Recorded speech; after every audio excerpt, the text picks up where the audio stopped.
find a solution.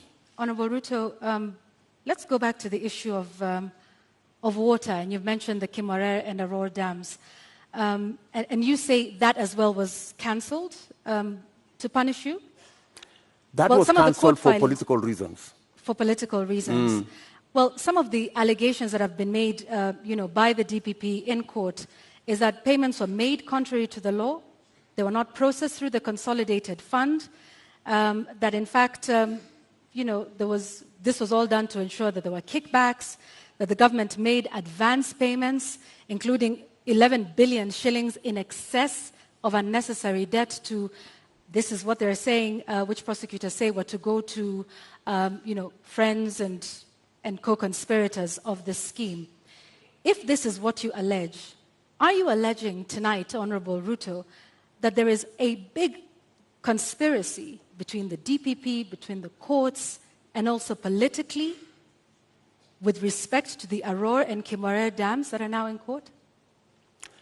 For your information, Arror and Kimwarer was signed at the same time with other government projects, signed by the same companies, funded by the same financiers, and they were signed not with me, witnessed by the President of Kenya.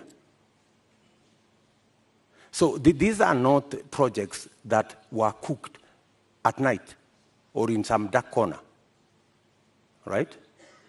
How come that the only projects that did not go through is Arror and Kimwarer? All the others went through. That's number one. Number two,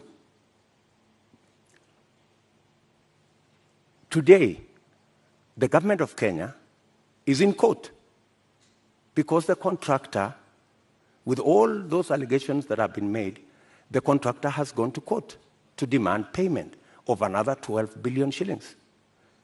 I mean, that should concern everybody. There are also suspects in court, Honorable Ruto. Pardon? There are also local suspects in court over the matter. Forget about the court matter here. The contractors are in court in London, and the government of Kenya is already replying to the case in court. And they cannot afford to make it public because it's embarrassing. Why did the contractor not continue with the project? Because he was denied the land where to set up the dam. And that was an undertaking by the government of Kenya, that we're giving you a contract, we're going to give you land, we're going to give you this infrastructure for you to carry out, for you to build the dam. And the reason given then was that, the dam was going to be in a forest. How many dams are in the forest? We have Yamo Dam in the forest. We have many other dams in the forest. So I think, we have to be honest with ourselves. And that's why I am looking forward to the day somebody will step forward and actually tell the country how will the government of Kenya lose 20 billion shillings that was supposed to build Arror and Kimwarer, and yet there is nothing on the ground. What was this? What was this sinister motive? Do you believe money was lost? I don't believe any money was lost. And even if money was lost, people should be taken to court. But you said around 2019 that it was 7 billion shillings that was lost. No, and not I the didn't 21 say that. that was being alleged by the DPP.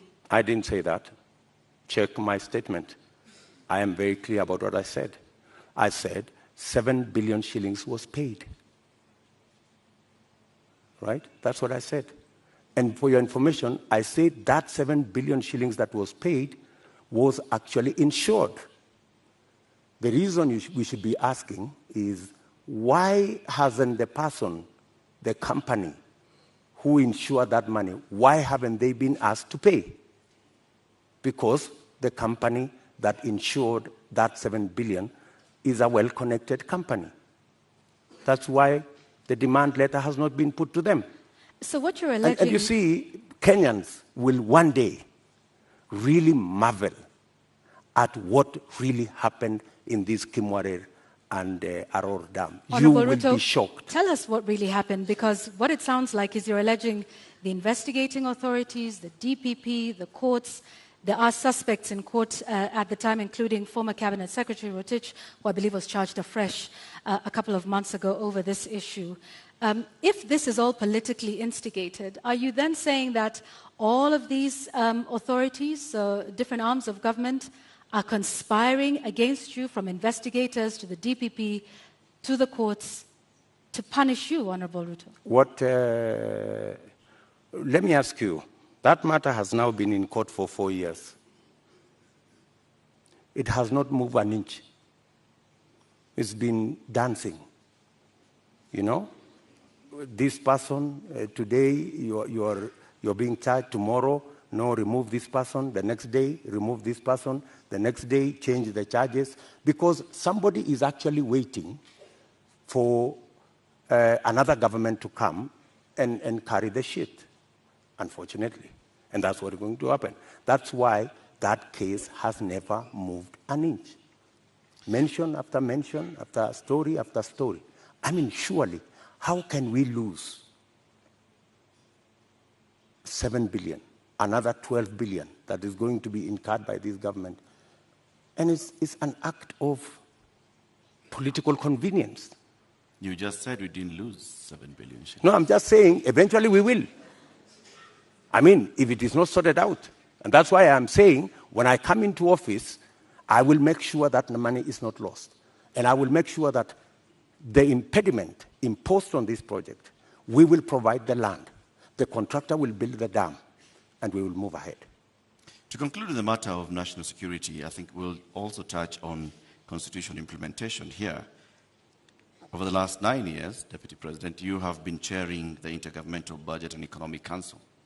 The Constitution establishes, under Article 204, the Equalization Fund, which was meant to fast-track development in some of these marginalized areas, the ones we've been talking about, and many others, to help them with water, roads, health, education projects.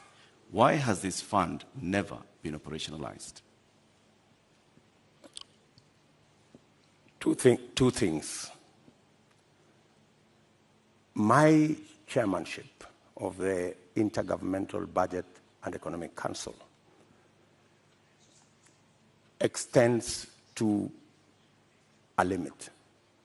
The issue you have raised about Equalization Fund is actually in the ambit of the summit, which is chaired by somebody else, right?